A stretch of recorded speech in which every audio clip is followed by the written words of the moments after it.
थंडीमध्ये बऱ्याच जणांना ड्राय स्किनचा प्रॉब्लेम होतो, तर तुम्ही ह्या 3 गोष्टी फॉलो करू शकता जेणेकरून तुमचा ड्राय स्किनचा प्रॉब्लेम कमी होईल. सर्वात पहिला आहे, तुम्हाला हेल्दी फॅट्स घेणं गरजेचं आहे. हेल्दी फॅट्स हे आपल्या स्किनला हायड्रेटेड ठेवण्यासाठी किंवा स्किनमध्ये मॉइश्चर मेंटेन करण्यासाठी गरजेचे असतात.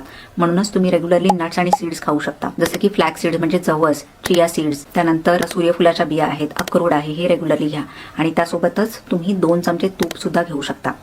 त्यानंतर दुसरं आहे, पाण्याचा इंटेक व्यवस्थित ठेवा, कारण बऱ्याच वेळा थंडीमुळे तहान कमी लागते, म्हणून बरेच जण पाणी कमी पितात आणि डिहायड्रेशनचा प्रॉब्लेम होऊ शकतो आणि त्यामुळे त्वचा जी आहे ती कोरडी पडते. म्हणून दररोज 2 ते 3 लिटर पाणी पिणं गरजेचं आहे. त्यानंतर तिसरं जे आहे ते म्हणजे आंघोळीच्या आधी तुम्ही संपूर्ण अंगाला कोकोनट ऑइल म्हणजे नारळाचं तेल जे आहे ते लावा आणि आंघोळ झाल्यानंतर इमिडिएटली कुठलं ना कुठलं मॉइश्चरायझर जे आहे ते बॉडीला लावा, जेणेकरून स्किनचं मॉइश्चर आहे ते मेंटेन राहतं. स्किनचं मॉइश्चर हे सेल्समध्ये ट्रॅप होऊन जातं आणि त्वचा कोरडी पडत नाही. सो ह्या गोष्टी तुम्ही जरूर फॉलो करा आणि हा व्हिडिओ सुद्धा सर्वांसोबत नक्की शेअर करा.